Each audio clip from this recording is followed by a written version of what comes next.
2016년 3월 15일 자정 중국 베이징 한국 대사관 철문까지 50m를 저는 미친 듯이 뛰고 있었습니다. 뒤에서 자동차 급정거 소리가 들렸어요. 그들이 쫓아오고 있었습니다. 45살 과학자가 생애 가장 빠르게 달렸어요. 주머니 속 USB가 뜨겁게 느껴졌습니다.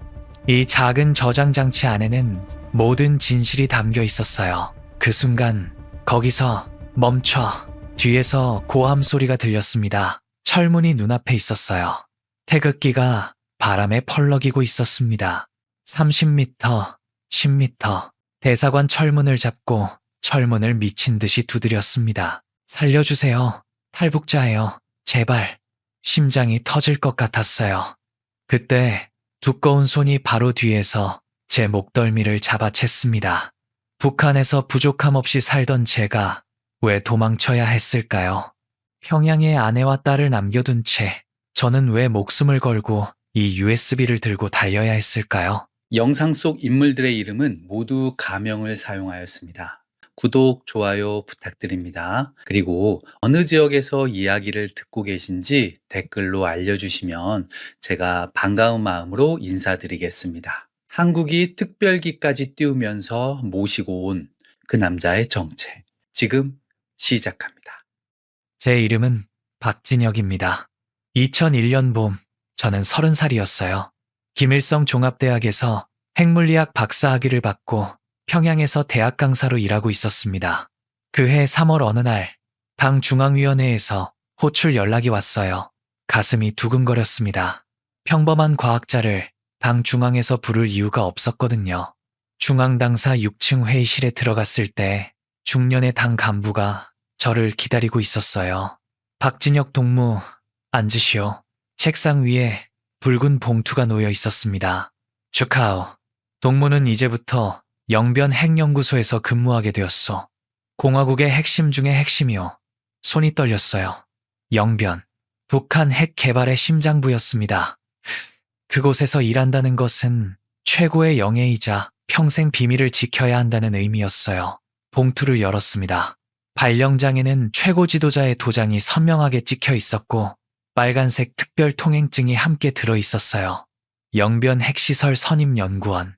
이 통행증만 있으면 공화국 어디든 갈 수 있소.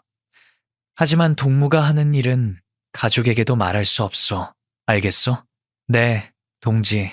고개를 숙여 인사했습니다. 집으로 돌아가는 길에 대동강을 바라봤어요. 봄바람이 불고 있었고 벚꽃이 피기 시작했습니다. 가슴이 벅찼어요. 나는 이제 나라를 지키는 과학자가 되는 거라고 생각했습니다. 집에 돌아왔을 때 아내 순이가 저녁을 준비하고 있었어요. 여보, 무슨 좋은 일 있어요? 얼굴이 환해졌네요. 순이는 평양의과대학에서 해부학을 가르치는 교수였습니다. 총명하고 따뜻한 사람이었어요. 발령이 났어요. 어디로요? 말할 수 없소. 하지만 중요한 일이요.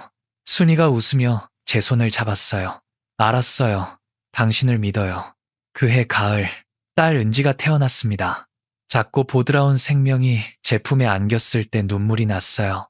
이 아이가 살아갈 세상을 지키는 거야. 순이에게 속삭였습니다. 우리는 평양 중심가의 아파트에서 살았어요. 특권층에게만 배정되는 15평짜리 집이었습니다. 창문 너머로 평양 야경이 보였고 소련제 텔레비전도 있었어요. 저녁이면 세 식구가 둘러앉아 밥을 먹었는데 흰 쌀밥과 고기 반찬이 있었습니다. 보통 사람들은 옥수수밥을 먹을 때였지만 우리는 달랐어요. 과학자라는 이유만으로 이런 혜택을 누릴 수 있었습니다. 은지가 제 무릎에 앉아 까르르 웃을 때마다 행복했어요. 이 평화를 지키는 게 제 일이라고 믿었습니다. 2001년 10월 영변행 전용 차량에 올랐습니다. 평양에서 영변까지는 북쪽으로 100km 거리였어요. 차는 일반 도로가 아닌 특별 전용 도로로 달렸고 검문소를 3번이나 통과했습니다. 삼중 철조망이 눈에 들어왔을 때 긴장이 되었어요. 높이가 5m는 되어 보이는 철조망에는 고압 전류가 흐르고 있었고 10m마다 감시탑이 서 있었습니다. 경비병들이 자동 소총을 들고 서 있었어요. 마지막 검문소에서 빨간색 통행증을 보여주자 경비병이 거수 경례를 했습니다. 박진혁 동무, 환영합니다. 지하로 내려가는 엘리베이터를 탔어요. 버튼에는 숫자 대신 알파벳이 적혀 있었습니다. 지하 1층, 지하 2층, 지하 3층. 가장 깊은 지하 3층 구역으로 내려갔습니다. 엘리베이터 문이 열리자 차갑고 창백한 형광등 불빛이 쏟아졌어요. 복도 양쪽으로 연구실들이 늘어서 있었고 흰 가운을 입은 과학자들이 분주하게 오가고 있었습니다. 안내원이 저를 원자로 제어실로 데려갔어요. 두꺼운 철문이 열리고 안으로 들어갔을 때 웅웅거리는 소리가 들렸습니다. 냉각수가 돌아가는 소리였어요. 방사능 측정기에서 삑삑 소리가 규칙적으로 울렸고 소독약 냄새가 코를 찔렀습니다. 중년의 과학자가 다가와 악수를 청했어요. 박진혁 동무지요? 나는 연구소 부소장 최동무요. 여기가 우리 공화국의 심장이요.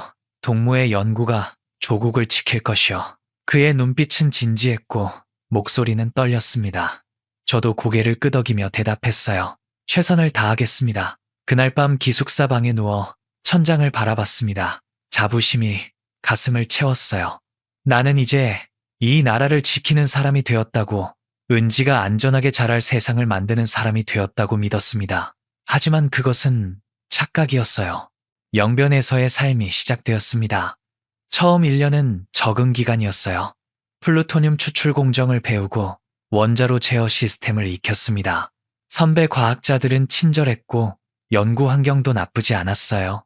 한 달에 한 번 평양집에 다녀올 수 있었는데 그때마다 은지가 조금씩 자라는 모습을 보는 게 기쁨이었습니다. 2003년이 되었을 때 저는 플루토늄 추출팀의 부팀장이 되었어요. 연구원 12명을 관리하는 자리였습니다. 일은 단순했어요. 사용 후 핵 연료봉에서 플루토늄을 분리해내는 작업이었는데 고도의 집중력이 필요했습니다. 방사능 수치를 실시간으로 확인하면서 화학 공정을 진행해야 했거든요. 2005년 가을, 처음으로 이상한 점을 발견했습니다. 정기 점검 중에 냉각수 배관에서 미세한 누수를 발견했어요. 방사능 측정기를 가져다 대보니 수치가 기준치의 2배 정도 나왔습니다. 별것 아닌 것 같았지만 규정상 보고해야 하는 사안이었어요. 보고서를 작성해서 상부에 제출했습니다. 이틀 후 보고서가 제 책상 위에 돌아왔는데 붉은 펜으로 크게 쓰여 있었어요. 재측정 요망, 측정 오류로 판단됨, 이상 없음으로 처리할 것. 이상했습니다. 제가 측정한 수치가 틀릴 리 없었거든요. 다시 측정해봤어요. 여전히 기준치의 2배였습니다. 최 부소장을 찾아갔어요. 동지, 냉각수 배관 누수건인데 재측정해도 같은 수치가 나옵니다. 최 부소장이 서류에서 눈을 떼지 않고 말했습니다. 박동무, 측정기 교정이 필요한 것 같구려. 장비과에 가서 재교정 받으시오. 하지만 동지, 다른 측정기로도 확인했는데. 박동무, 최 부소장이 처음으로 저를 똑바로 쳐다봤어요. 우리는 과학자요. 하지만 동시에 당원이기도 하오. 알아듣겠소? 그 눈빛에서 무언가를 읽었습니다. 더 이상 말하지 말라는 경고였어요. 사무실을 나왔습니다. 근데 복도를 걸으며 생각했어요. 왜 사실을 은폐하려는 걸까? 미세한 누수 정도는 보수하면 되는 건데 말이에요. 하지만 질문하지 않기로 했습니다. 여기서는 질문하지 않는 게 미덕이었으니까요. 2007년이 되었습니다. 저는 선임연구원으로 승진했고 플루토늄 추출 실험을 총괄하게 되었어요. 팀원이 20명으로 늘었습니다. 그 중에 박 박사라는 분이 있었는데 저보다 5살 많은 선배였어요. 핵화학 분야의 권위자였고 성실한 사람이었습니다. 가족 사진을 늘 책상 위에 놓고 있었는데 아내와 아들 둘이 함께 찍은 사진이었어요. 박 선배, 아드님들 잘생겼네요. 허허, 큰애가 올해 대학 들어갔소. 자랑스럽지. 그는 늘 웃는 얼굴이었습니다. 2010년 7월 15일 오후 3시. 그날을 평생 잊을 수 없어요. 냉각 시스템에서 경보음이 울렸습니다. 삐삐삐. 날카로운 소리가 지하 연구동 전체에 퍼졌어요. 제어실로 달려갔습니다. 모니터 화면에 붉은 경고등이 깜빡이고 있었어요. 냉각수 온도 급상승, 섭씨 85도, 기준 온도는 섭씨 50도였습니다. 무언가 심각한 문제가 생긴 거였어요. 1차 냉각 펌프 고장입니다. 기술자가 소리쳤어요. 2차 펌프로 전환하시오. 최 부소장이 명령했습니다. 하지만 2차 펌프도 작동하지 않았어요. 온도는 계속 올라갔습니다. 섭씨 90도, 95도, 수동으로 밸브를 잠가야 합니다. 박 박사가 말했어요. 하지만 그러려면 원자로 구역으로 직접 들어가야 하는데 제가 말했습니다. 원자로 구역은 평소에도 방사능 수치가 높은 곳이었어요. 지금 같은 비상 상황에서는 들어가는 것 자체가 자살 행위였습니다. 박 박사가 방호복을 입기 시작했어요. 박 선배, 안 됩니다. 너무 위험해요. 제가 말렸지만 그는 고개를 저었습니다. 누군가는 해야 하오. 이대로 두면 노심용융이 일어날 수 있어. 제가 가겠습니다. 아니요. 박동무는 어린 딸이 있지 않소. 내가 다녀오겠소. 방호복 헬멧을 쓰고 그가 에어락 문으로 들어갔어요. 문이 닫히고 그의 모습이 보이지 않았습니다. 모니터로 그의 움직임을 지켜봤어요. 방사능 측정기 수치가 화면에 떴습니다. 보통 사람이 1년 동안 받아도 되는 양을 단 몇 분 만에 받는 수준이었어요. 치사량에 가까웠습니다. 박 박사, 빨리 나오시오. 수치가 너무 높소. 무전기로 소리쳤습니다. 조금만 더. 그의 목소리가 들렸어요. 숨소리가 거칠었습니다. 2분 후 밸브가 잠기는 소리가 들렸어요. 온도가 내려가기 시작했습니다. 성공했어. 박 선배, 이제 나오세요. 그가 비틀거리며 에어락 문으로 돌아왔습니다. 문이 열리고 그가 나왔을 때 헬멧을 벗었어요. 얼굴이 창백했고 식은땀이 흐르고 있었습니다. 괜찮소? 박 선배? 괜찮소. 조금 어지럽긴 하지만 그날 저녁 박 박사는 구토를 시작했습니다. 다음 날 아침에는 머리카락이 빠지기 시작했어요. 급성 방사선 증후군이었습니다. 병원으로 옮겼지만 할 수 있는 게 없었어요. 그는 3일 동안 고통 속에서 버티다가 숨을 거두었습니다. 장례식이 열렸어요. 당에서는 그를 혁명의 영웅이라고 불렀습니다. 유가족에게는 포상금과 훈장이 수여되었어요.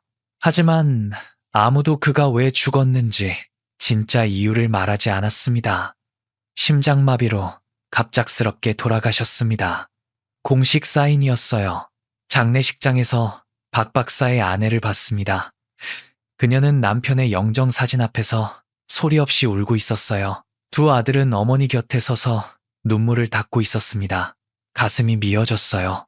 제가 대신 들어갔어야 했는데, 제가 밸브를 잠갔어야 했는데 하는 생각이 들었습니다. 하지만 더 큰 분노는 다른 데 있었어요. 냉각 시스템은 왜 고장났을까?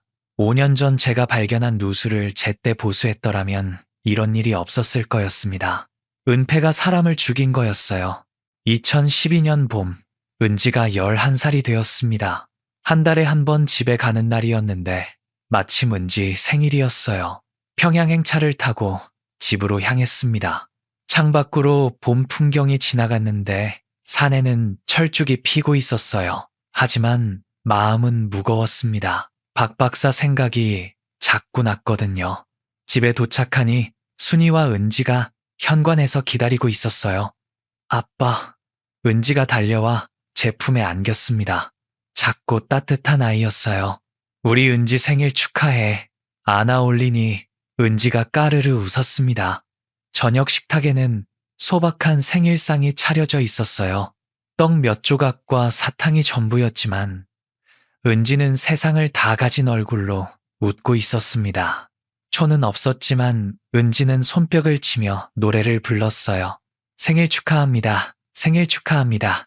순이와 함께 박수를 쳐주었습니다. 밥을 먹으면서 은지가 물었어요. 아빠는 무슨 일해요?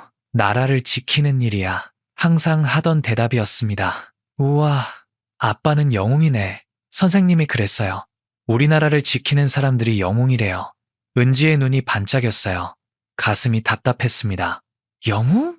나는 영웅이 아니야. 사람을 죽이는 일에 협력하는 사람일 뿐이야. 하지만 그렇게 말할 수 없었어요. 은지야, 아빠는 그냥 일 열심히 하는 사람이야. 그래도 대단해요. 나도 커서 아빠처럼 나라 지키는 사람 될 거예요. 은지가 방긋 웃었습니다. 순이가 제 손을 꼭 잡았어요. 식탁 아래에서요. 제 표정이 이상하다는 걸 눈치챈 거였습니다. 저녁을 먹고 은지를 재웠어요. 침대 옆에 앉아서 동화책을 읽어줬습니다. 흥부와 놀부 이야기였어요. 착한 사람은 복을 받고 나쁜 사람은 벌을 받는다. 동화는 그렇게 말하고 있었습니다. 하지만 현실은 달랐어요. 착한 박 박사는 죽었고 은폐를 지시한 사람들은 여전히 높은 자리에 앉아 있었습니다. 은지가 제 품에 안겨 잠이 들었어요. 작은 숨소리가 고요했습니다. 부드러운 머리카락을 쓰다듬었어요. 이 아이는 순수했습니다. 아빠가 영웅이라고 믿고 있었어요. 하지만 언젠가 진실을 알게 되면 어떻게 될까요? 아빠가 사실은 사람들을 죽이는 일에 가담했다는 걸 알게 되면 어떤 표정을 지을까요? 순이와 거실로 나왔습니다. 둘이 소파에 나란히 앉았어요. 당신 요즘 표정이 안 좋아요. 무슨 일 있어요? 순이가 물었습니다. 말하고 싶었어요. 박 박사 이야기를, 은폐된 사고들을, 제 죄책감을 모두 말하고 싶었습니다. 하지만 할 수 없었어요. 국가 기밀이었으니까요. 아니요. 그냥 일이 좀 힘들 뿐이요. 너무 무리하지 마세요. 건강이 제일 중요해요. 순이가 제 어깨에 머리를 기댔어요. 따뜻했습니다. 이 평화를 지키고 싶었어요. 하지만 동시에 이 평화가 거짓 위에 세워진 것 같아서 괴로웠습니다.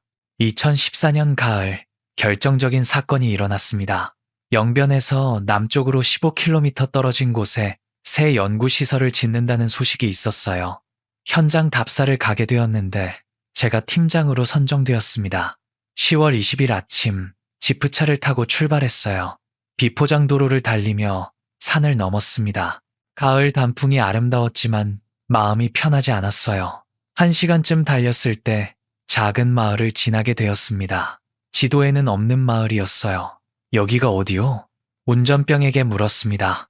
벽성리라는 곳입니다. 영변 인근 마을이지요. 차가 천천히 마을을 통과했어요. 창밖을 봤는데 이상했습니다. 사람들이 많이 보이지 않았고 보이는 사람들도 안색이 좋지 않았어요. 마을 보건소 앞에 사람들이 줄 서 있는 게 보였습니다. 잠깐 차를 세워주시오. 하지만 팀장 동무 일정이 잠깐만요. 차에서 내렸어요. 보건소 쪽으로 걸어갔습니다. 줄 선 사람들 대부분이 아이들이었어요. 이상한 점들이 눈에 들어왔습니다. 머리카락이 많이 빠진 아이, 피부에 검은 반점이 생긴 아이, 기침을 멈추지 못하는 아이들이 있었어요. 보건소 문 앞에 한 어머니가 아기를 안고 울고 있었습니다.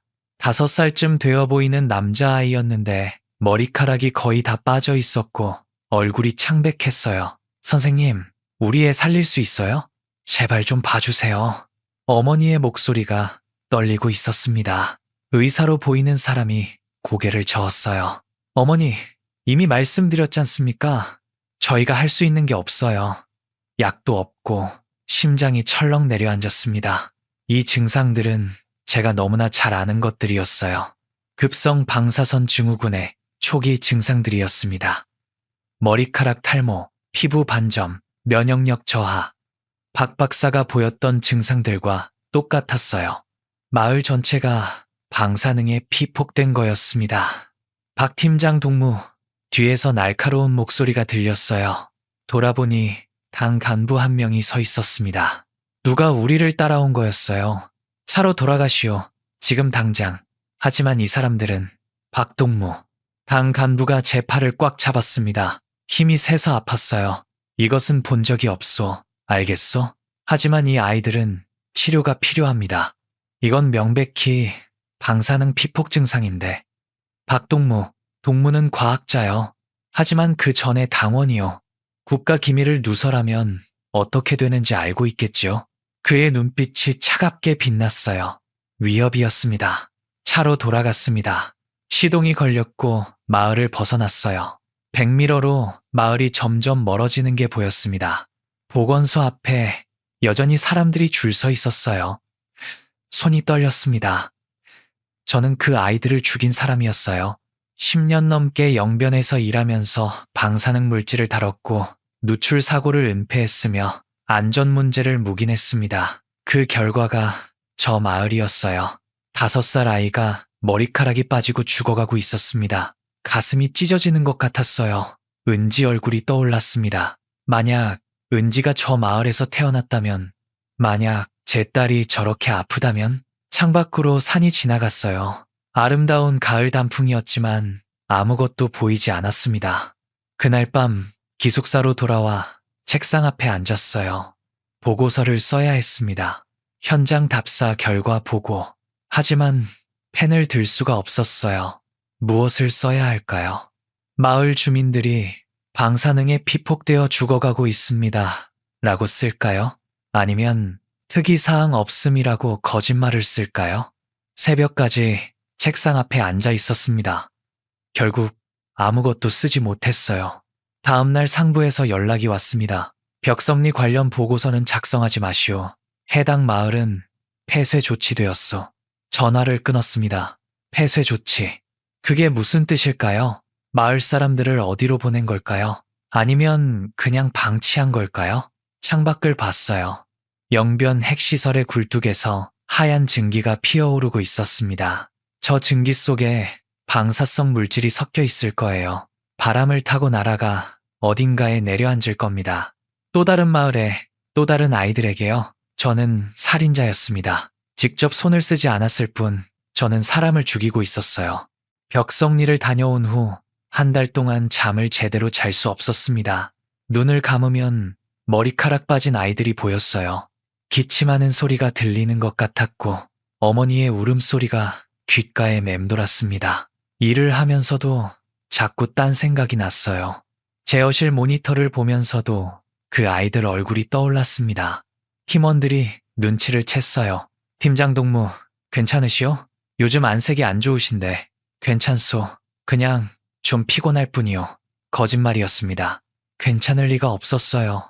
2014년 11월 어느 날 밤 혼자 연구실에 남았습니다. 다른 연구원들은 모두 퇴근하고 경비원만 순찰을 돌고 있었어요. 책상 위 컴퓨터 앞에 앉았습니다. 로그인을 했어요. 제 권한으로는 시설 내 대부분의 파일에 접근할 수 있었습니다. 선임 연구원이었으니까요. 파일 목록이 화면에 떠올랐어요. 수백 개의 폴더가 있었습니다. 손가락이 마우스 위에서 떨렸어요. 클릭 한 번이면 볼 수 있었습니다. 진실을 확인할 수 있었어요. 하지만 그 순간 제 인생도 끝나는 거였습니다. 국가 기밀을 무단으로 열람하는 건 총살감이었으니까요. 심장이 두근거렸어요. 복도에서 경비원 발소리가 들렸습니다. 또각또각. 가까워지다가 멀어졌어요. 숨을 깊이 들이쉬고 클릭했습니다. 첫 번째 폴더를 열었어요. 영변 핵시설 안전관리 일지 2001년부터 2014년까지의 기록이었습니다. 파일들이 주르륵 나타났어요. 하나씩 열어봤습니다. 2003년 5월 냉각수 배관 균열, 조치사항은 없음. 2005년 8월 방사능 누출 감지, 조치사항은 측정 오류로 처리, 정장 본다, 2005류로 처리. 2007년 3월 폐기물 저장소 누수, 조치사항은 봉인 후 기록 삭제. 2010년 7월 냉각 시스템 고장으로 인한 사고, 사망자 1명. 근관, 조치사항은 심장마비로 처리. 박 박사였습니다. 손이 떨렸어요. 계속 읽었습니다. 두 번째 폴더를 열었어요. 주변 지역 방사능 영향 조사 보고서였습니다. 지도가 나타났어요. 영변을 중심으로 동심원이 그려져 있었습니다. 빨간색, 주황색, 노란색으로 구역이 나뉘어 있었어요. 빨간색 구역에 마을 이름들이 적혀 있었습니다. 벽성리, 동산리, 신흥리. 모두 7개 마을이었어요. 클릭했더니 상세 보고서가 열렸습니다. 벽성리 주민 183명 중 급성 방사선 증후군, 의심 환자 57명, 암 발병률 일반 지역 대비 12배, 기형아 출산 15건, 권고사항은 주민 이주 필요. 하지만 조치사항란은 비어 있었습니다. 아무것도 하지 않은 거였어요. 화면을 멍하니 바라봤습니다. 증거가 여기 다 있었어요. 은폐, 방치, 거짓말. 수천 명의 목숨을 희생시킨 범죄의 증거가 이 컴퓨터 안에 있었습니다. 문득 생각이 떠올랐어요. 이걸 세상에 알려야 하지 않을까? 하지만 어떡해요? 여기는 북한이었습니다. 신문도 방송도 모두 당이 통제했어요. 내부에서 고발할 방법은 없었습니다. 그렇다면 외부로, 탈북, 손이 책상 서랍으로 갔습니다. 샀냐? 서랍에 USB 하나가 있었어요. 개인 용도로 쓰던 작은 저장 장치였습니다. 꺼내서 컴퓨터에 꽂았어요. 복사 버튼 위에 마우스 커서를 올렸습니다. 클릭하면 모든 게 바뀌는 거였어요. 돌아갈 수 없는 길이었습니다. 경비원 발소리가 다시 들렸어요. 가까워지고 있었습니다. 지금 아니면 기회가 없을 거였어요. 클릭했습니다. 복사가 시작되었어요. 진행률 표시줄이 천천히 차올랐습니다. 1%, 5%, 10%. 발소리가 더 가까워졌어요. 문 앞에서 멈춰 섰습니다. 심장이 됐는 줄 알았어요. 문고리가 돌아가는 소리. 누구 있어? 경비원 목소리였습니다. 나요. 박진혁 선임연구원이요. 아, 박동무. 야근 중이시오? 그렇소. 보고서 마무리하는 중이오. 진행률은 40%였어요. 너무 늦게까지 하지 마시오. 건강 챙기셔야지요. 고맙소. 발소리가 멀어졌어요. 진행률이 70%, 80%, 90%를 지나 100%가 되었습니다. 완료. USB를 뽑았습니다. 작고 가벼운 물건이었지만 납덩이처럼 무겁게 느껴졌어요. 이 안에 진실이 담겨 있었습니다. 주머니에 넣었어요. 컴퓨터 로그를 지웠습니다. 접속 기록이 남으면 안 되었으니까요. 불을 끄고 연구실을 나왔어요. 기숙사로 돌아가는 길, 영변 핵시설에 야경이 보였습니다. 조명이 켜진 건물들, 증기를 뿜어내는 굴뚝, 순찰을 도는 경비병들. 이곳에서 15년을 일했어요. 제 청춘이 여기 있었습니다. 하지만 이제 떠나야 했어요. USB를 복사한 후 한 달을 기다렸습니다. 의심받지 않으려면 평소처럼 행동해야 했어요. 출근하고 회의에 참석하고 보고서를 쓰고 퇴근했습니다. 하지만 마음은 무거웠어요. 주머니 속 USB가 항상 신경 쓰였습니다. 2015년 12월이 되었어요. 겨울이 왔고 평양에 눈이 내렸습니다. 휴가를 신청했어요. 가족이 보고 싶어서요. 그러시오. 한 달 만에 가는 거니 이틀 쉬다 오시오. 상사가 허락했습니다. 평양행 차를 탔어요. 창밖으로 하얀 설원이 지나갔습니다. 아름다웠지만 불안했어요. 이번에 집에 가면 순이에게 모든 걸 말해야 했습니다. 저녁 무렵 집에 도착했어요. 현관 앞에 서서 한참을 망설였습니다. 문을 열고 들어갈 용기가 나지 않았어요. 하지만 어쩔 수 없었습니다. 벨을 눌렀어요. 문이 열리고 순이가 나타났습니다. 어머 여보, 오늘 온다는 연락이 없었는데 갑자기 휴가가 나서요. 안으로 들어갔어요. 은지는 학교에서 아직 돌아오지 않았습니다. 다행이었어요. 은지가 없을 때 이야기해야 했으니까요. 부엌에 마주 앉았습니다. 순이가 차를 내왔어요. 따뜻한 옥수수 차였습니다. 무슨 일 있어요? 얼굴이 많이 안 좋아요. 순이가 걱정스러운 눈으로 물었어요. 차를 한 모금 마셨습니다. 목이 말랐어요. 당신에게 말해야 할 게 있소. 뭔데요? 나는 당신에게 15년 동안 거짓말을 했소. 순이가 차를 내려놓았습니다. 무슨 말이에요? 내가 하는 일이 나라를 지키는 게 아니오. 사람을 죽이는 일이오. 목소리가 떨렸어요. 순이는 아무 말도 하지 않고 저를 바라봤습니다. 모든 걸 말했어요. 영변에서 일어난 사고들, 은폐된 진실들, 방사능에 피폭된 마을들, 죽어가는 아이들. 말하면서 눈물이 났습니다. 벽성리에 5살짜리 아이가 있었소. 머리카락이 다 빠지고 죽어가고 있었소. 은지 또래였소. 그 아이 어머니가 울면서 살려달라고 했는데 나는 아무것도 할 수 없었소. 순이의 눈에도 눈물이 고였어요. 당에서는 모든 걸 숨기라고 했소. 국가 기밀이라고. 하지만 이건 기밀이 아니오. 범죄요. 살인이요. 그리고 나는 15년 동안 그 살인에 가담했소. 테이블에 머리를 묻었습니다. 어깨가 떨렸어요. 순이가 일어나 제 옆으로 왔습니다. 등을 쓰다듬어 주었어요.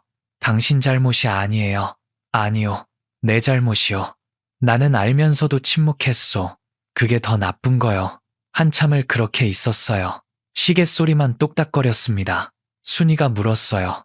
이제 어떻게 할 거예요?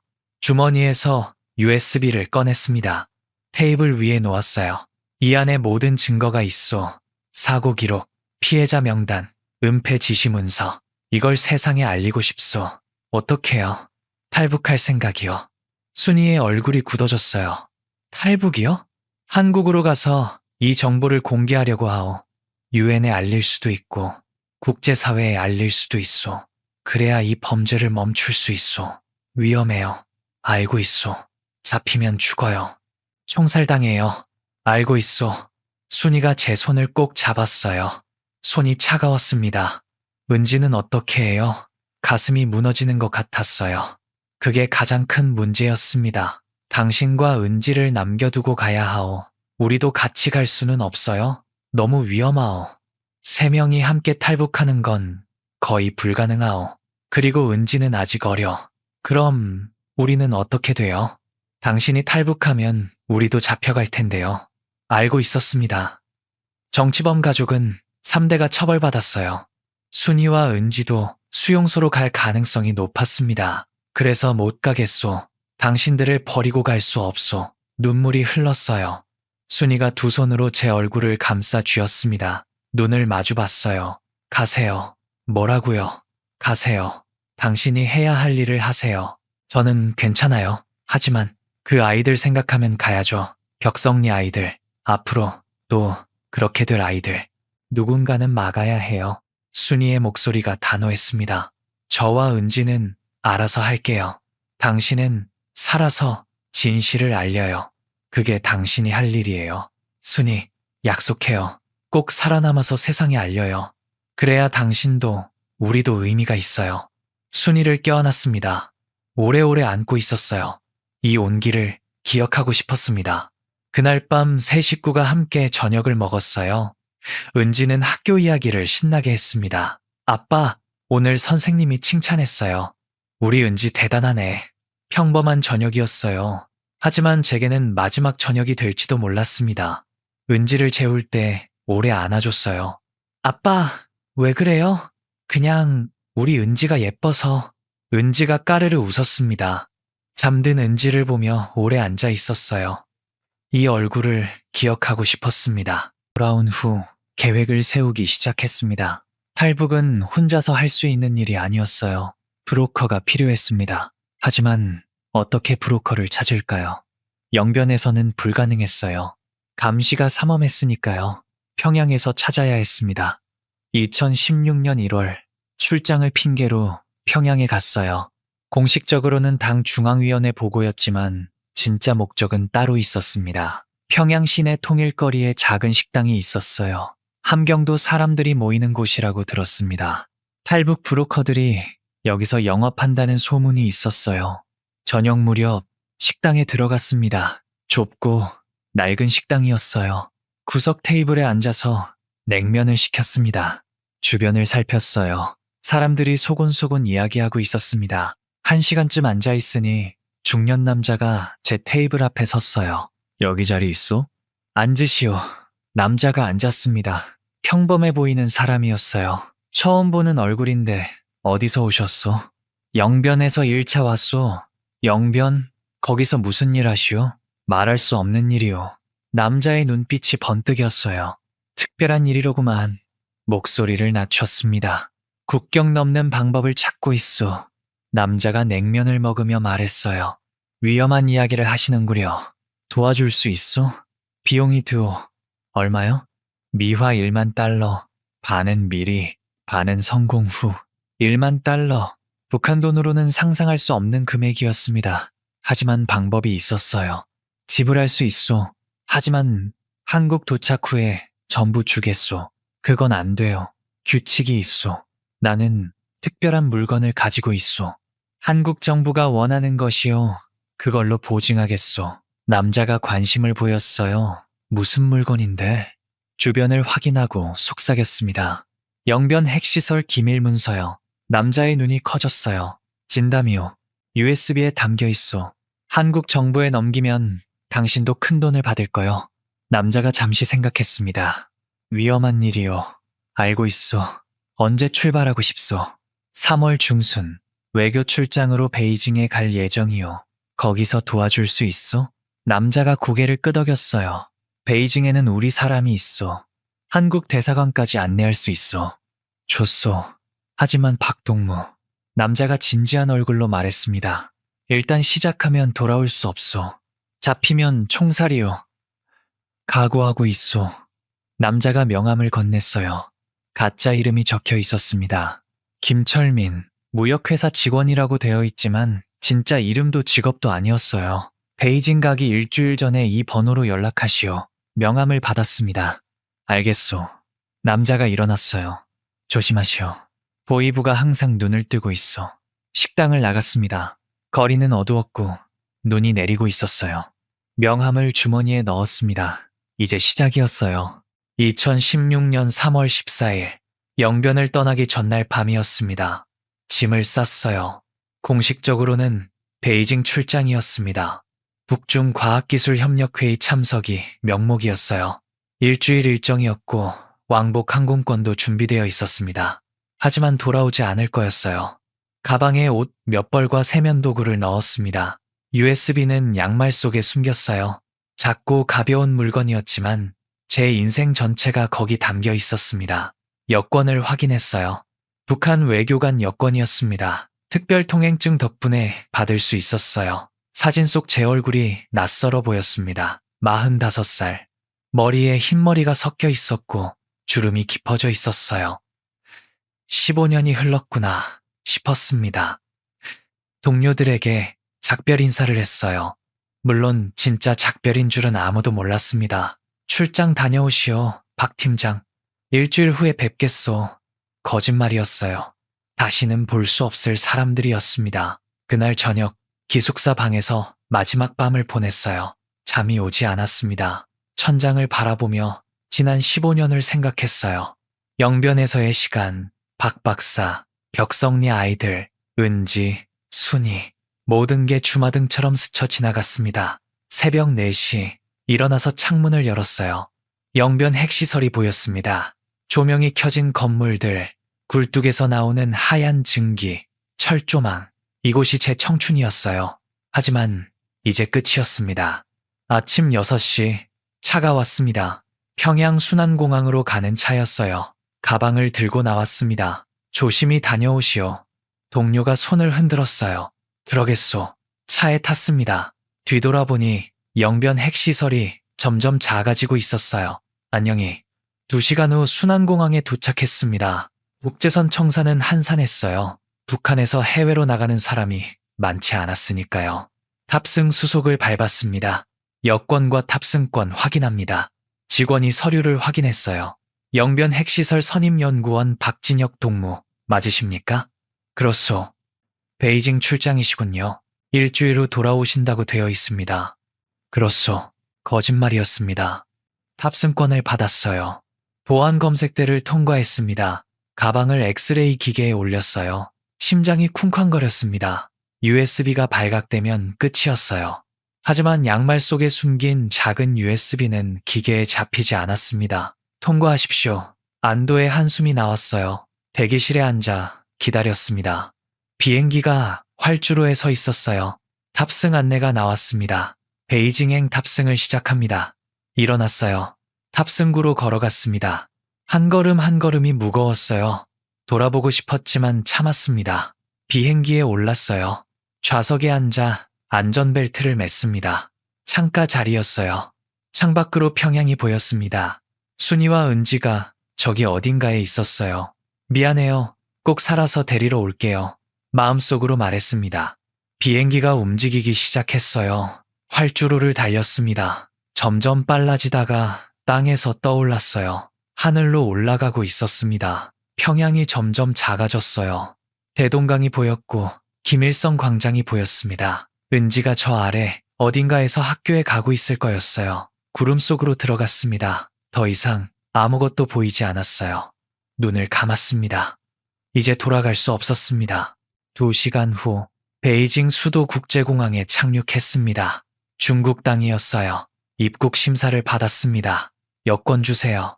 중국 입국 심사관이 말했어요. 북한 외교관 여권을 건넸습니다. 심사관이 여권을 살피고 스탬프를 찍었어요. 일주일 체류 맞습니까? 그렇습니다. 통과했어요. 짐을 찾아 공항 밖으로 나왔습니다. 베이징의 공기가 얼굴을 스쳤어요. 자유로운 공기였지만 불안했습니다. 북한 공작원들이 이미 저를 감시하고 있을 거였어요. 공항에서 택시를 타고 호텔로 갔습니다. 조선민주주의 인민공화국 대표단 숙소로 지정된 호텔이었어요. 체크인을 하고 방으로 들어갔습니다. 5층 502, 호실. 가방을 내려놓고 창밖을 봤어요. 베이징 시내가 보였습니다. 높은 빌딩들, 넓은 도로, 수많은 자동차들. 북한과는 다른 세상이었어요. 핸드폰을 꺼냈습니다. 북한에서 쓰던 휴대전화가 아니라 중국에서 산 선불폰이었어요. 브로커 김철민의 번호로 전화를 걸었습니다. 신호음이 3번 울리고 연결되었어요. 여보세요? 나요. 박진혁이요. 베이징 도착했어? 그렇소. 지금 호텔에 있어. 오늘 밤 11시에 호텔 뒷문으로 나오시오. 검은색 세단이 기다리고 있을 거요. 알겠소. 전화를 끊었습니다. 시계를 봤어요. 오후 4시. 7시간을 기다려야 했습니다. 침대에 앉았어요. 양말을 벗고 USB를 꺼냈습니다. 작은 저장 장치였지만 무게가 느껴졌어요.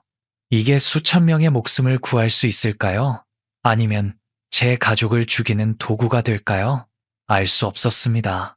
저녁 7시 대표단 회의가 있었습니다. 북한 외교관들과 과학자들이 모였어요. 15명 정도였습니다. 내일부터 사흘간 회의가 있을 것이요.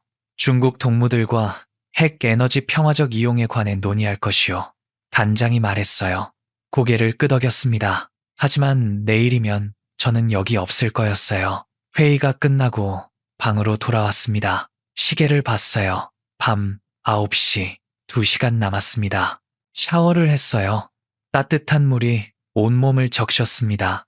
마지막 샤워일지도 몰랐어요. 깨끗한 옷으로 갈아입었습니다. 가방은 놓고 갈 거였어요. 의심받지 않으려면 평소처럼 행동해야 했습니다. USB만 주머니에 넣었어요. 밤 10시 50분 방문을 조심스럽게 열었습니다. 복도는 조용했어요. 비상계단으로 갔습니다.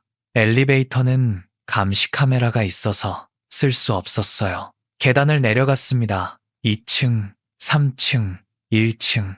숨소리를 죽이며 천천히 내려갔어요. 1층 복도를 지나 뒷문으로 향했습니다. 문 앞에서 잠시 멈췄어요. 이 문을 나가면 모든 게 바뀌는 거였습니다. 돌아갈 수 없었어요. 심호흡을 하고 문을 열었습니다. 밤 공기가 차가웠어요. 주차장에 검은색 세단이 한 대 서 있었습니다. 차로 다가갔습니다. 뒷좌석 문이 열렸어요. 타시오. 낯선 남자의 목소리였습니다. 차에 탔어요. 문이 닫히고 차가 출발했습니다. 호텔이 멀어지고 있었어요. 이제 시작이었습니다. 차는 베이징 시내를 빠져나가고 있었습니다. 운전사는 말이 없었고 조수석에 앉은 남자도 침묵을 지키고 있었어요. 뒷좌석에서 창밖을 봤습니다. 네온 사인이 빠르게 지나갔어요. 한자로 쓰인 간판들, 밝게 빛나는 건물들. 북한에서는 볼 수 없는 풍경이었습니다. 어디로 가는 거요? 물었습니다. 조수석 남자가 뒤를 돌아봤어요. 안전한 곳이요. 내일 밤까지 숨어 있다가 한국 대사관으로 갈 것이요. 내일 밤이요? 왜 그렇게 오래 기다려야 하오? 지금은 위험하오. 북한 공작원들이 박동무를 찾고 있을 거요. 호텔에서 사라진 걸 알면 공항과 대사관을 먼저 감시할 것이요. 하루 정도 지나야 경계가 풀리오.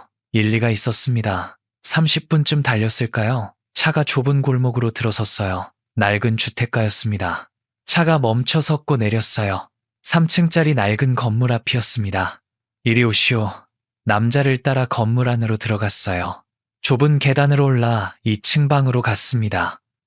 문을 열고 들어가니 작은 원룸이었어요. 침대 하나, 책상 하나, 작은 화장실이 전부였습니다. 여기서 내일 밤까지 있으시오. 밖에 나가면 안 돼요. 음식은 가져다 드리겠소. 알겠소. 그리고 이거. 남자가 중국 핸드폰을 건넸어요. 내일 밤 10시에 전화드리겠소. 그때 나오시오. 남자가 나가고 문이 닫혔습니다. 혼자 남았어요. 창문으로 다가가 밖을 봤습니다. 좁은 골목이 보였고 가끔 사람들이 지나다녔어요. 한다. 평범한 중국 주택가였습니다. 침대에 앉았어요. 주머니에서 USB를 꺼내 손바닥 위에 올려놓았습니다. 이 작은 것 때문에 여기까지 왔어요. 순이와 은지를 남겨두고 15년 인생을 버리고 말이에요. 핸드폰을 켰습니다. 북한 핸드폰이었어요. 순이 전화번호가 저장되어 있었습니다. 핸드폰을 당장에는 전화하고 싶었어요. 하지만 할 수 없었습니다. 전화하는 순간 위치가 추적될 테니까요. 순이 얼굴이 떠올랐어요. 은지 웃음소리가 들리는 것 같았습니다. 미안해. 마음속으로 말했습니다. 밤새 잠을 이룰 수 없었어요. 천장을 바라보며 시간을 보냈습니다. 새벽 6시쯤 되자 문 두드리는 소리가 났어요. 누구요? 아침 식사 가져왔소. 문을 열었습니다. 어제 그 남자였어요. 비닐봉지를 건넸습니다. 만두하고 두유 있소. 점심때 다시 오겠소. 고맙소. 문을 닫고 만두를 먹었어요. 따뜻했지만 입맛이 없었습니다. 그래도 억지로 먹었어요. 체력을 유지해야 했으니까요. 낮 시간은 지옥 같았습니다. 작은 방에 갇혀서 아무것도 할 수 없었어요. 텔레비전도 없고 책도 없었습니다. 창밖만 바라보며 시간을 보냈어요. 오후 3시쯤 핸드폰이 울렸습니다. 중국 핸드폰이었어요. 화면에 번호가 떴는데 모르는 번호였습니다. 받았어요. 여보세요? 박진혁 동무인가? 북한말이었습니다. 낯선 목소리였어요. 심장이 철렁 내려앉았습니다. 누구요? 리동철이요. 국가안전보위부 대남공작국 소속이요. 동무 찾고 있었소. 손이 떨렸어요. 보위부였습니다. 무슨 일이요? 어젯밤 호텔에서 사라졌더군. 어디 있어? 아, 그런데만 산책 나왔소. 거짓말 말고 솔직히 말하시오. 동무 탈북하려는 거 다 알고 있소. 입이 바짝 말랐어요. 무슨 소리요? USB 가지고 있지? 영변 핵시설 기밀 말이오. 그거 내놓으시오. 그러면 가족은 무사할 것이오. 은지와 순이. 그들이 잡혀간 거였습니다. 가족이 어떻게 됐소? 아직은 괜찮소. 하지만 박동무가 USB 안 내놓으면 보장 못하오. 알아듣겠소? 분노가 치밀어 올랐어요. 내 가족을 건드리지 마시오. 그럼 USB 내놓으시오. 오늘 밤 10시까지. 장소는 문자로 보내겠소. 전화가 끊어졌습니다. 주저앉았어요. 무릎에 힘이 풀렸습니다. 순이와 은지가 잡혀간 거였어요. 제 잘못이었습니다. 제가 그들을 위험에 빠뜨린 거였어요. 1시간 후 문자가 왔습니다. 주소가 적혀 있었어요. 베이징 외곽의 폐공장이었습니다. 오늘 밤 10시 혼자 올 것. 경찰 부르면 가족 죽음. 어떻게 해야 할까요? USB를 넘기면 모든 게 끝이었습니다. 15년간의 증거가 사라지는 거였어요. 벽성리 아이들의 죽음도 의미가 없어지는 거였습니다. 하지만 USB를 안 넘기면 순희와 은지가 죽을 수도 있었어요. 머리를 쥐어 뜯었습니다. 선택할 수 없었어요. 그때 문 두드리는 소리가 났습니다. 누구요? 접니다. 어제 그 남자 목소리였어요. 네. 문을 열었습니다. 남자가 심각한 얼굴로 들어왔어요. 무슨 일 있어? 얼굴이 안 좋은데. 핸드폰을 보여줬습니다. 보위부에서 전화 왔소. 가족을 잡아갔소. 남자가 문자를 읽더니 고개를 저었어요. 함정이요. 뭐라고요? 이건 전형적인 함정이요. 박동무를 외진 곳으로 유인해서 잡으려는 거요. 가면 USB도 빼앗기고 박동무도 북으로 끌려갈 거요. 하지만 내 가족은 미끼요. 실제로 잡혔는지도 확인할 수 없소. 보위부가 겁을 주려고 하는 거요. 남자 말이 맞는 것 같았어요. 하지만 확신할 수 없었습니다. 그럼 어떻게 해야 하오? 계획대로 가시오. 오늘 밤 한국 대사관으로 가는 거요. 일단 대사관에 들어가면 안전하오. 그때 가족 구출도 요청할 수 있소. 고개를 끄덕였습니다. 다른 방법이 없었어요. 알겠어. 10시에 차 보내겠어. 준비하고 계시오. 남자가 나갔어요. 저녁 8시. 다시 준비했습니다. USB를 확인하고 신발끈을 단단히 묶었어요. 혹시 모르니 뛰어야 할 수도 있었으니까요. 9시 50분. 문 밖에서 발소리가 들렸습니다. 노크 소리. 박동무, 차 왔소. 문을 열고 나갔어요. 어제 그 남자가 서 있었습니다. 계단을 내려가 밖으로 나왔어요. 검은색 세단이 대기하고 있었습니다. 차에 탔어요. 시동이 걸렸고 출발했습니다. 창밖으로 베이징 야경이 지나갔어요. 한국 대사관까지는 30분 거리라고 했습니다. 20분쯤 달렸을 때 이상한 점을 발견했어요. 길이 점점 어두워지고 있었습니다. 건물이 줄어들고 인적이 드물어졌어요. 어디로 가는 거요? 물었습니다. 운전사가 대답하지 않았어요. 조수석 남자가 뒤를 돌아봤습니다. 계획이 바뀌었소. 무슨 소리요? 남자가 권총을 꺼냈어요. 저를 겨누고 있었습니다. USB 내놓으시오. 온몸이 얼어붙었습니다. 당신들, 누구요? 그게 중요하오? USB만 내놓으면 살려줄 거요. 북한에서 보낸 거요? 그런 것도 있고 아닌 것도 있소. 어쨌든 북에서 박동무 목에 10만 달러 걸었소. USB까지 가져오면 20만 달러요. 미안하지만 돈이 더 중요하오. 브로커가 배신한 거였습니다. 차가 폐공장 앞에 멈춰 섰어요. 황량한 곳이었습니다. 가로등도 없고 건물은 반쯤 무너져 있었어요. 내리시오. 내릴 수밖에 없었어요. 권총이 제 등을 찌르고 있었으니까요. 공장 안으로 들어갔습니다. 어둡고 먼지 냄새가 났어요. 깨진 유리창으로 달빛이 들어오고 있었습니다. 다른 남자 둘이 나타났어요. 덩치가 큰 사람들이었습니다. USB 어디 있어? 주머니요. 손을 주머니에 넣었어요. USB를 만졌습니다.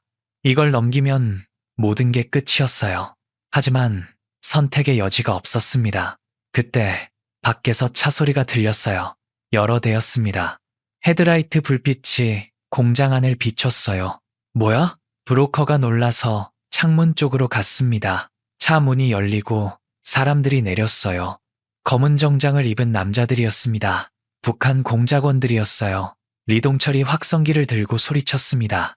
박진혁, 나오시오. 더 이상 도망갈 곳 없소. 브로커가 욕을 했어요. 망했어.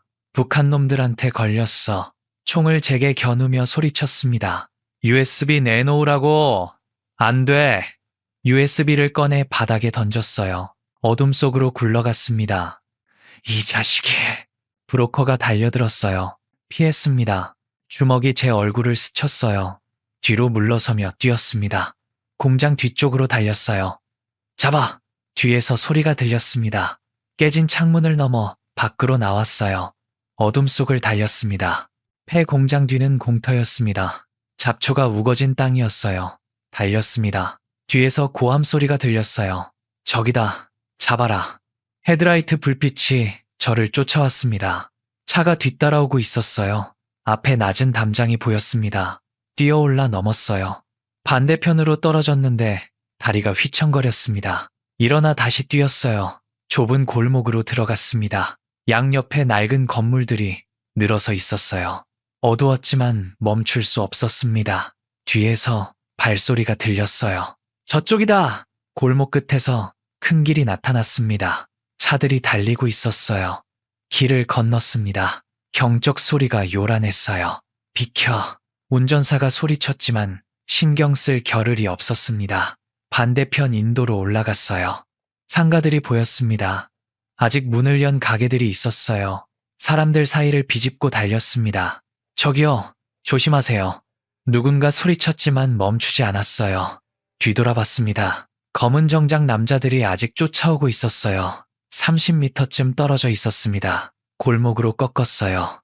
쓰레기통을 넘어뜨렸습니다. 그들이 넘어지기를 바라며요. 휴대전화가 울렸습니다. 달리면서 받았어요. 여보세요? 박동무! 낯선 목소리였어요. 한국말이었습니다. 누구요? 한국 대사관 김영사요. 지금 어디 있어? 모르겠소. 도망치고 있어. 북한 공작원들이 쫓아오고 있어. 진정하시오. 위치 추적하고 있어. 한국 대사관까지 2km요. 북쪽으로 가시오. 북쪽이 어디요? 해가 지는 반대편이요. 큰 길로 나가시오. 전화를 끊었어요. 큰 길을 찾아 달렸습니다. 숨이 턱까지 차올랐어요. 45살 몸으로 이렇게 뛰어본 게 언제였던가요? 다리가 후들거렸지만 멈출 수 없었습니다. 큰 길이 나타났어요. 내 거리였습니다. 신호등이 빨간불이었지만 그냥 건넜어요. 차가 급브레이크를 밟았습니다. 미쳤어? 운전사가 창문을 열고 소리쳤어요. 하지만 계속 달렸습니다. 뒤에서 총성이 들렸어요. 탕! 귓가를 스치는 소리였습니다. 총알이 가까이 날아간 거였어요. 엎드려! 누군가 소리쳤습니다. 하지만 엎드릴 수 없었어요. 멈추면 죽는 거였으니까요. 앞에 공원이 보였습니다. 나무들이 우거진 곳이었어요. 공원 안으로 뛰어들었습니다. 어두운 오솔길을 따라 달렸어요. 나뭇가지가 얼굴을 스쳤습니다. 발소리가 점점 멀어졌어요. 잠시 나무 뒤에 숨었습니다. 가쁜 숨을 몰아쉬었어요. 심장이 터질 것 같았습니다. 주머니를 확인했어요. USB가 없었습니다. 공장에 떨어뜨린 거였어요. 절망스러웠습니다. 하지만 생각해보니 다행이었어요. 그들이 USB를 찾느라 시간을 낭비할 테니까요. 다시 달렸습니다. 공원을 빠져나와 주택가로 들어갔어요. 좁은 골목들이 미로처럼 얽혀 있었습니다. 오른쪽으로 갔다가 왼쪽으로 꺾었어요. 뒤를 돌아봤습니다. 아무도 안 보였어요. 따돌린 것 같았습니다. 큰 길로 나왔어요. 택시가 지나가고 있었습니다. 손을 들어 세웠어요. 택시가 멈춰 섰습니다. 어디 가십니까? 운전사가 물었어요.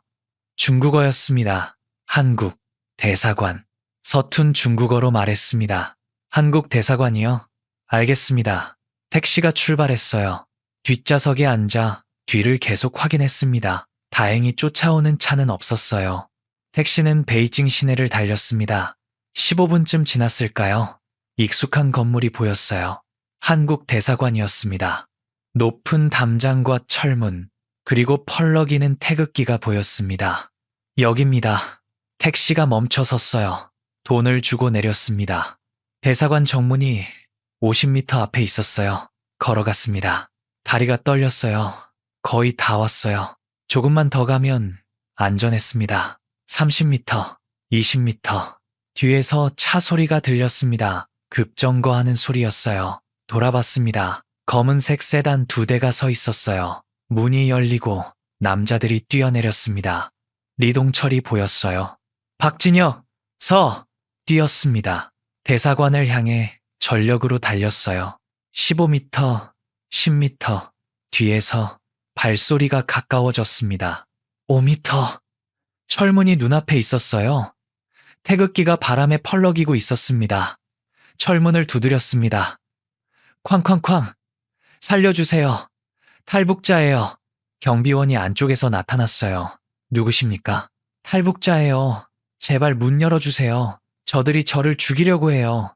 뒤에서 손이 제 어깨를 잡았습니다. 리동철이었어요. 잡았다. 뿌리쳤습니다. 놔요. 철문을 계속 두드렸어요. 제발요. 제발 살려주세요. 경비원이 무전기를 들고 뭔가 말하고 있었습니다. 리동철이 저를 끌어당겼어요. 가자. 대사관에서 멀어져. 저항했습니다. 철문을 붙잡고 놓지 않았어요. 안 가요. 절대 안 가요. 다른 공작원이 달려와 제 팔을 비틀었습니다. 아팠지만 버텼어요. 철문이 움직이는 소리가 들렸습니다. 끼익. 천천히 열리고 있었어요. 문 열리고 있어요. 제발요. 리동철이 권총을 꺼냈습니다. 안 놓으면 쏜다. 신경 쓰지 않았어요. 철문이 반쯤 열렸습니다. 경비원이 나타났어요. 한국 사람이었습니다. 당장 손 떼시오. 경비원이 소리쳤어요. 이 사람은 대한민국 보호를 요청했소. 이자는 조선민주주의 인민공화국 범죄자요. 리동철이 대꾸했습니다. 한 발짝만 더 들어오면 국제법 위반이요. 경비원이 경고했어요. 리동철이 잠시 망설였습니다. 그 틈을 놓치지 않았어요. 온 힘을 다해 몸을 앞으로 던졌습니다. 철문 안쪽으로 굴러 들어갔어요. 리동철이 손을 뻗었지만 늦었습니다. 철문이 닫혔어요. 철컥. 무거운 소리와 함께 잠금 장치가 채워졌습니다. 안 돼. 박진혁, 이 배신자. 리동철이 철문을 두드리며 소리쳤습니다. 하지만 소용없었어요. 대사관 아니었습니다. 안전한 곳이었어요. 다리에서 힘이 빠졌습니다.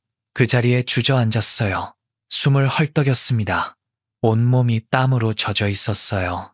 괜찮으십니까? 경비원이 물었습니다. 고개를 들어 그를 봤어요. 한국 사람이었습니다.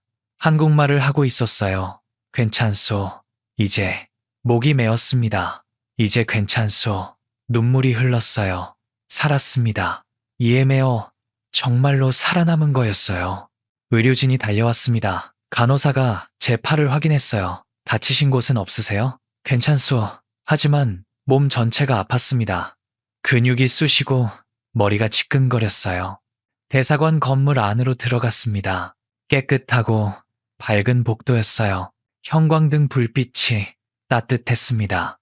벽에 태극기와 대통령 사진이 걸려 있었어요. 작은 방으로 안내받았습니다. 소파와 테이블이 있는 응접실이었어요. 앉자마자 온몸에서 긴장이 풀렸습니다. 진짜로 안전한 곳이었어요. 문이 열리고 정장 입은 남자가 들어왔습니다. 50대 정도로 보였어요. 박진혁 씨 맞으십니까? 그렇소. 저는 김상훈 영사입니다. 대한민국에 오신 것을 환영합니다.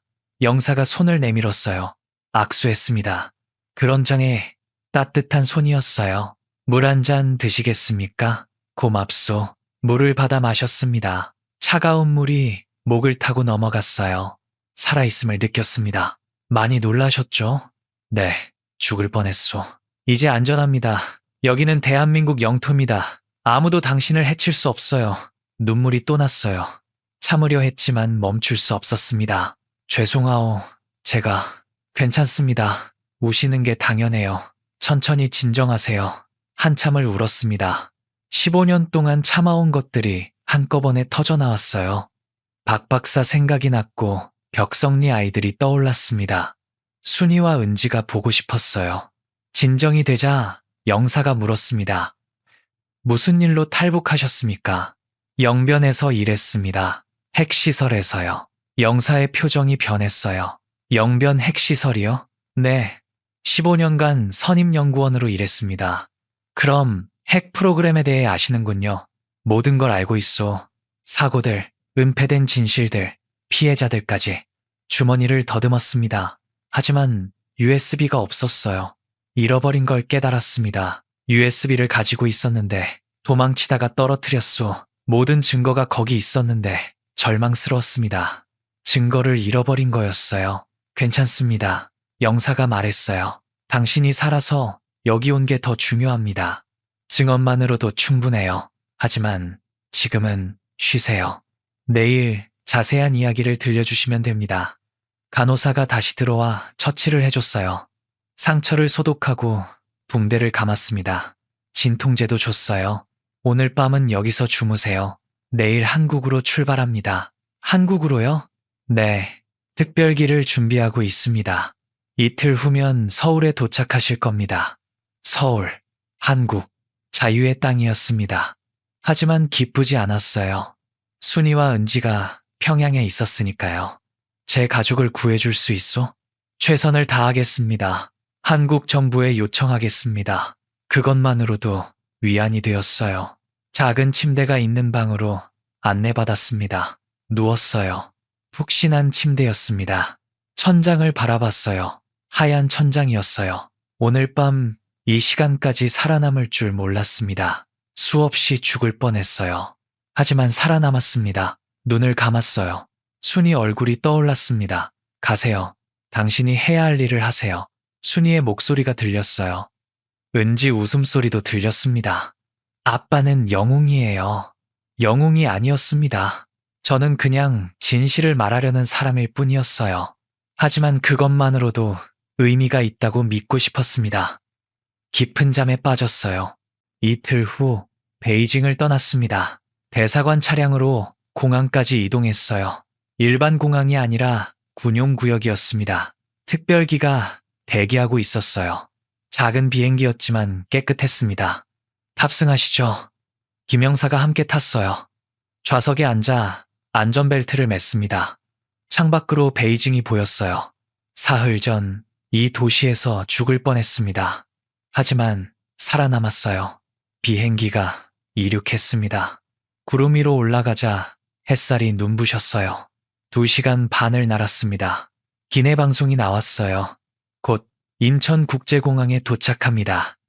창밖을 봤습니다. 구름 아래로 땅이 보이기 시작했어요.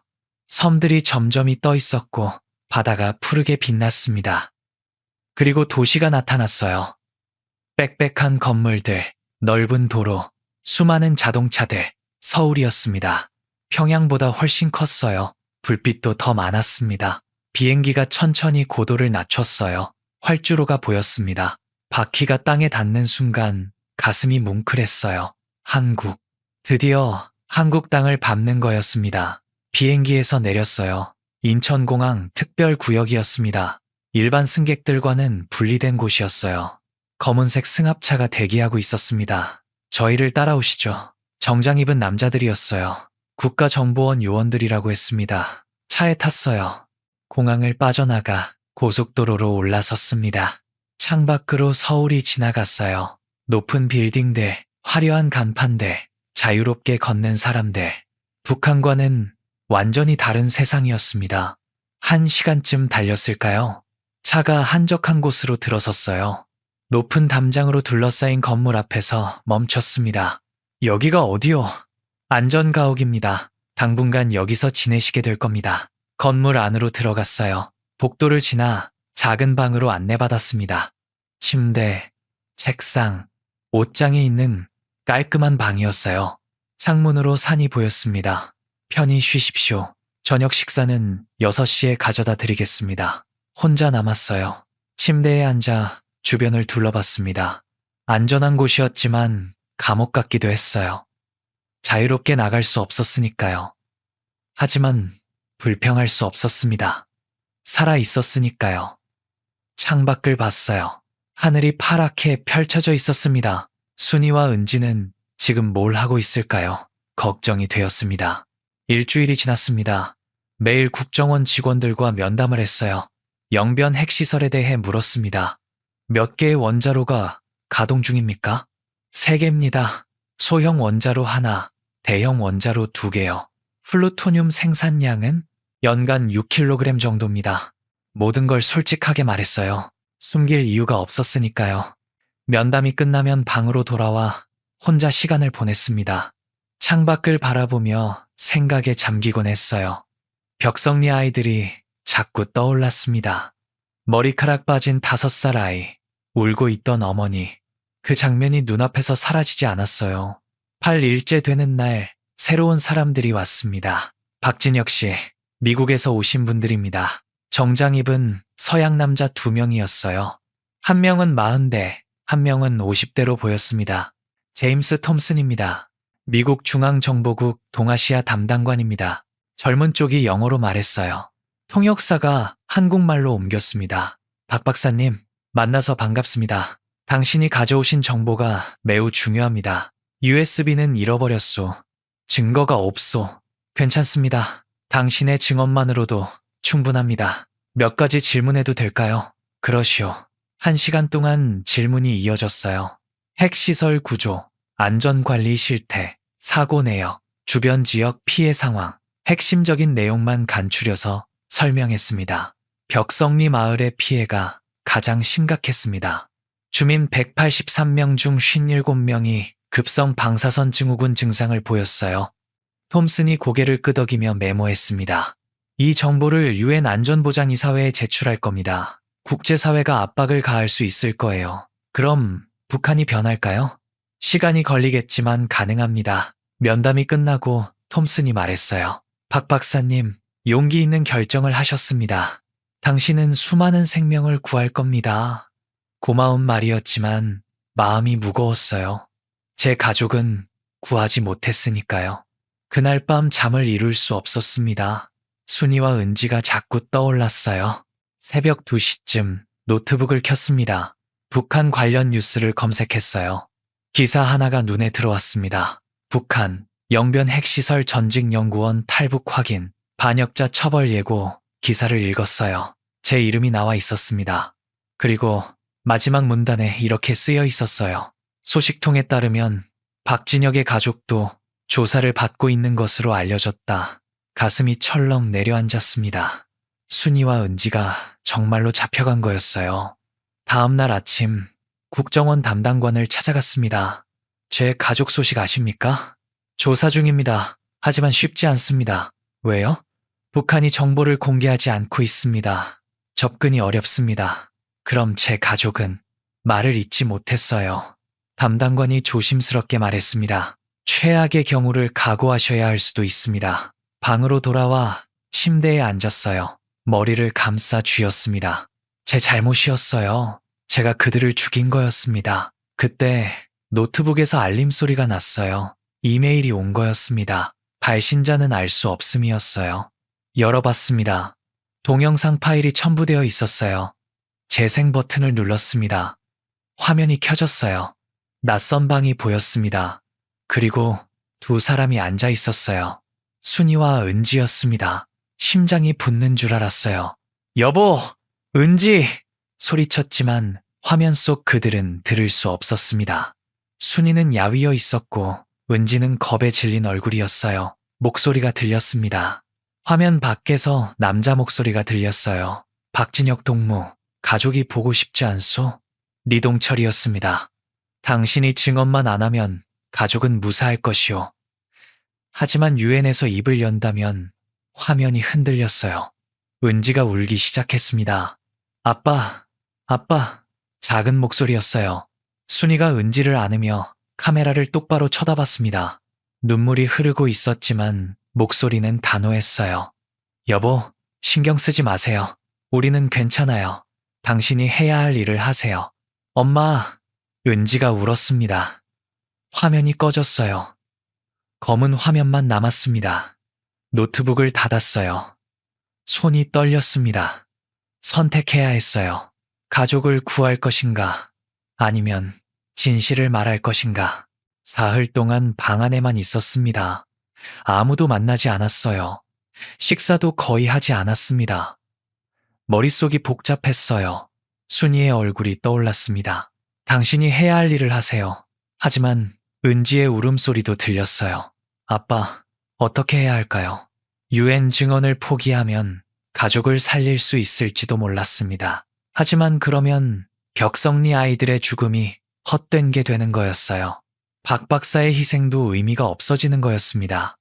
반대로 증언을 하면 진실이 세상에 알려질 거였어요. 북한의 범죄가 드러나고 국제사회가 압박할 수 있었습니다.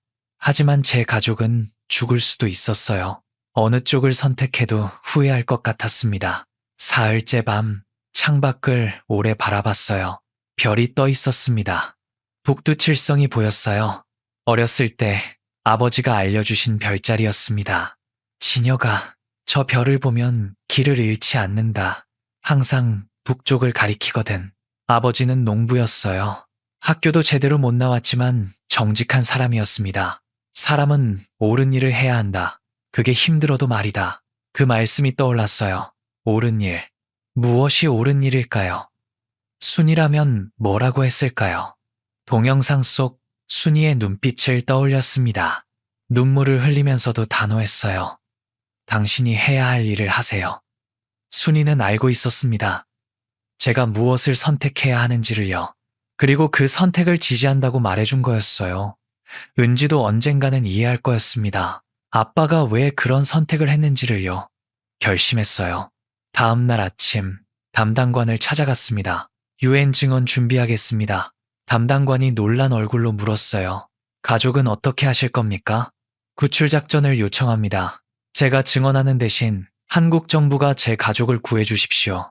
쉽지 않을 겁니다. 알고 있습니다. 하지만 시도라도 해주십시오. 제발. 담당관이 고개를 끄덕였어요. 보고하겠습니다. 최선을 다하겠습니다. 일주일 후 답이 왔습니다. 정부에서 구출 작전을 승인했습니다. 한미 합동으로 진행할 예정입니다. 정말이요? 네. 하지만 성공을 장담할 수는 없습니다. 위험한 작전입니다. 그래도 감사합니다. 희망이 생겼어요. 작은 희망이었지만 붙잡고 싶었습니다. 2016년 5월 UN 안전보장 이사회 증언 날짜가 잡혔습니다. 6월 15일이었어요. 한 달 남았습니다. 그 사이에 가족 구출 작전이 진행되고 있었어요. 구체적인 내용은 알려주지 않았습니다. 보안 때문이었어요. 진행 상황만 알려드리겠습니다. 작전 성공 시 연락드리겠습니다. 기다리는 시간은 고통스러웠어요. 매일 밤 기도했습니다. 신을 믿지 않았지만 그래도 빌었어요. 제발 순이와 은지를 살려달라고요. 5월 25일 새벽 3시 전화벨이 울렸습니다. 벌떡 일어나 받았어요. 여보세요? 박 박사님, 성공했습니다. 담당관 목소리였어요. 뭐라고요? 가족 구출에 성공했습니다. 지금 베이징에 있습니다. 내일 오후 서울 도착 예정입니다. 전화기를 놓고 그 자리에 주저앉았어요. 살았습니다. 순이와 은지가 살았어요. 울었습니다. 소리내어 울었어요. 기쁨의 눈물이었습니다. 다음 날 오후 인천공항으로 갔어요. 도착 게이트 앞에서 기다렸습니다. 손이 떨렸어요. 정말 올까? 꿈은 아닐까? 게이트 문이 열렸습니다. 사람들이 나오기 시작했어요. 그리고 보였습니다. 순이가 은지 손을 잡고 나오고 있었어요. 야위었지만 그들이었습니다. 순이, 은지, 달려갔습니다. 여보! 순이도 달려왔어요. 세 사람이 꼭 껴안았습니다. 은지가 울면서 말했어요. 아빠, 정말 아빠야? 그래, 아빠야. 우리 은지. 순이도 울고 있었어요. 당신, 살아있었네요. 살았소. 우리 다 살았소. 얼마나 울었을까요? 주변 사람들이 지켜보고 있었지만 신경 쓰지 않았어요. 가족이 함께 있었습니다. 기적이었어요. 공항을 나와 차에 탔어요. 3명이 뒷좌석에 나란히 앉았습니다. 은지가 제 품에 안겼어요. 아빠, 무서웠어. 이제 괜찮아. 다 끝났어. 순이가 제 손을 꼭 잡았습니다. 어떻게 구출된 거예요? 한국 정부와 미국이 도와줬소. 자세한 건 나중에 설명하겠소. 다행이에요. 정말 다행이에요. 안전가옥으로 돌아왔어요. 방이 하나 더 준비되어 있었습니다. 가족이 함께 지낼 수 있는 공간이었어요. 그날 밤 세 식구가 함께 저녁을 먹었습니다. 소박한 식사였지만 행복했어요. 아빠, 여기가 한국이야? 은지가 물었어요. 그래, 우리가 이제 살 곳이야. 학교 다닐 수 있어? 물론이지. 친구들도 많이 사귈 수 있어. 은지가 웃었습니다. 오랜만에 보는 진짜 웃음이었어요. 은지를 재우고 순이와 단둘이 앉았습니다. 미안하오. 당신들을 위험에 빠뜨렸소. 괜찮아요. 당신이 옳은 일을 한 거예요. 고생 많았소. 당신도요. 순이가 제 손을 잡았어요. 이제 어떻게 될 거예요? 유엔에서 증언해야 하오. 그 다음에는 모르겠어. 하지만 우리 함께 있으니까 괜찮을 거요. 네, 함께 있으니까요. 하지만 밤마다 벽성리 아이들 꿈을 꿨습니다. 머리카락 빠진 5살 아이가 저를 바라보고 있었어요. 그 눈빛이 잊히지 않았습니다. 그 죄책감은 평생 안고 가야 할 짐이었어요. 2016년 6월 15일 뉴욕 유엔 본부 안전보장 이사회 회의장에 섰습니다. 각국 대표들이 앉아 있었어요. 중국 대표, 러시아 대표, 미국 대표, 영국 대표, 세계의 눈이 저를 보고 있었습니다. 마이크 앞에 섰어요. 손이 떨렸지만 참았습니다. 객석에 순이와 은지가 앉아 있었어요. 순이가 고개를 끄덕이며 격려했습니다. 심호흡을 하고 입을 열었어요. 제 이름은 박진혁입니다. 북한 영변 핵시설에서 15년간 선임연구원으로 일했습니다. 통역사가 영어로 옮겼어요. 오늘 여러분께 진실을 말하고자 합니다. 북한 핵 프로그램이 수만 명의 무고한 주민을 희생시켰다는 진실을요. 회의장이 조용해졌습니다. 모두가 집중하고 있었어요. 2000년부터 2016년까지 영변 핵시설에서는 수십 건의 방사능 누출 사고가 있었습니다. 하지만 모두 은폐되었어요. 당국은 안전하다고 거짓말했습니다. 구체적인 사례를 말했어요. 박 박사 이야기, 벽성리 마을 아이들, 은폐지시 문서, 모든 걸 증언했습니다. 벽성리에는 5살 남자아이가 있었습니다. 머리카락이 다 빠지고 죽어가고 있었어요. 어머니가 울며 살려달라고 했지만 아무도 도와주지 않았습니다. 목소리가 떨렸어요. 저는 15년 동안 침묵했습니다. 그것이 제 죄입니다. 하지만 더 이상 침묵할 수 없었어요. 이 아이들을 위해서, 앞으로 태어날 아이들을 위해서 진실을 말해야 했습니다. 회의장에서 웅성거림이 들렸어요. 북한은 핵무기 개발에만 집중했습니다. 주민의 안전은 고려하지 않았어요. 방사능 피폭으로 수천 명이 고통받고 있지만 치료받지 못하고 있습니다. 자료를 제시했어요. 지도, 사고 일지, 피해자 수. USB는 없었지만 제 기억으로 재구성한 자료들이었습니다. 국제사회가 나서야 합니다. 북한에 압박을 가해 안전 기준을 준수하게 해야 해요. 그리고 피해 주민들에게 의료 지원을 제공해야 합니다. 증언을 마쳤습니다. 이것이 제가 목숨을 걸고 전하고 싶었던 진실입니다. 들어주셔서 감사합니다. 마이크에서 물러났어요. 박수 소리가 들렸습니다. 작게 시작했다가 점점 커졌어요. 회의장 전체가 박수를 보내고 있었습니다. 객석으로 돌아갔어요. 순이가 일어나 저를 안아줬습니다. 잘했어요. 정말 잘했어요. 은지도 안겼어요. 아빠 멋있어. 회의가 끝나고 복도로 나왔습니다. 기자들이 몰려왔어요. 박 박사님, 한 말씀 해주십시오. 마이크와 카메라가 저를 향했습니다. 북한 주민들이 안전하게 살 수 있기를 바랍니다. 더 이상 방사능 때문에 아이들이 죽지 않았으면 좋겠습니다. 그것이 제가 할 수 있는 전부였어요. 석 달 후 유엔 안전보장이사회는 북한 핵 안전 결의안을 통과시켰습니다. 국제원자력기구의 영변 사찰을 요구했어요. 북한은 거부했지만 국제사회의 압박은 계속되었습니다. 제 증언이 작은 변화를 만든 거였어요. 2018년 봄, 우리 가족은 서울에 정착했습니다. 작은 아파트를 얻었어요. 은지는 중학교에 다니기 시작했습니다. 처음에는 적응하기 힘들어했지만 점차 친구들을 사귀었어요.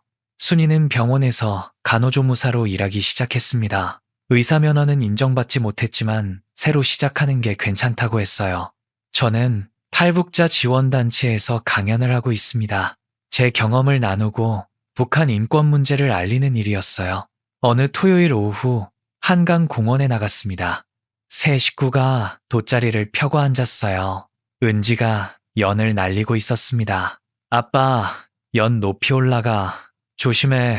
순이가 웃으며 김밥을 썰고 있었어요. 하늘을 봤습니다.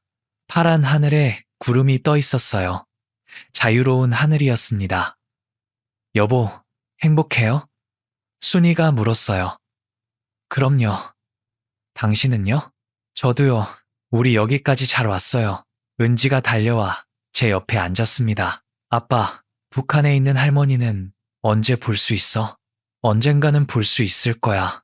조금만 기다려. 빨리 통일됐으면 좋겠어. 그래. 아빠도 그래. 통일. 먼 미래의 이야기처럼 들렸지만 언젠가는 올 거라고 믿었습니다. 그때까지 저는 계속 말할 거예요. 진실을 말하고 변화를 요구할 겁니다. 한강 위로 유람선이 지나갔어요. 사람들이 자전거를 타고 있었고 아이들이 뛰어놀고 있었습니다. 평화로운 풍경이었어요. 이것이 제가 지키고 싶었던 거였습니다. 사람들이 방사능 걱정 없이 살 수 있는 세상. 아이들이 안전하게 자랄 수 있는 세상. 순이가 제 손을 잡았어요. 당신이 자랑스러워요. 나도 당신이 자랑스럽소. 함께 여기까지 와줘서 고맙소. 우리는 살아남았습니다. 그리고 앞으로도 살아갈 겁니다. 자유롭게, 당당하게요. 이 이야기는 실화를 바탕으로 재구성한 것입니다. 등장인물의 이름과 일부 상황은 가명과 각색을 사용했습니다. 하지만 핵과학자들의 양심적 고뇌, 가족과의 이별, 국제 첩보전 속 탈북, 그리고 진실을 알리기 위한 용기는 모두 실제 증언에 근거한 것입니다. 이 대본을 작성하며 탈북 과학자들의 증언록과 북한 핵 프로그램 관련 국제기구 보고서들을 검토했습니다. 직접 만나지는 못했지만 그들이 남긴 기록을 통해 목소리를 들었습니다. 양심과 가족 사이에서 선택해야 했던 이들의 고뇌는 모두 실제 이야기입니다. 북한 핵 개발은 단순한 안보 문제가 아닙니다. 수만 명의 무고한 주민이 방사능에 노출되었고 지금도 고통받고 있습니다. 2000년대 초중반 영변 인근 지역의 암 발병률이 일반 지역보다 수배나 높았다는 증언이 여럿 있습니다. 이 이야기 속 벽성리 같은 마을이 실존하기도 하죠. 과학자들의 탈북도 실제 사례가 많습니다. 해외 정보기관 접촉, 가족 인질 협박, 국제 첩보전 모두 실제 일어난 일을 바탕으로 작성을 했습니다. 특히 가족을 남겨두고 홀로 탈북한 뒤 구출 작전으로 제외한 사례도 여럿 존재합니다. 이 작품의 주인공은 여러 사람의 이야기가 합쳐진 인물이지만 그가 겪은 갈등과 선택은 모두 실제 기록에서 나온 것입니다. 현재도 북한 핵시설 주변 주민들이 적정한 보호 없이 지금도 위험에 노출되어 있습니다. 이 이야기가 그들의 고통을 알리고 우리가 누리는 자유와 안전의 소중함을 되새기는 계기가 되기를 바랍니다. 오늘은 여기까지입니다. 시청해 주셔서 감사합니다. 지금까지 탈북 감동 스토리였습니다.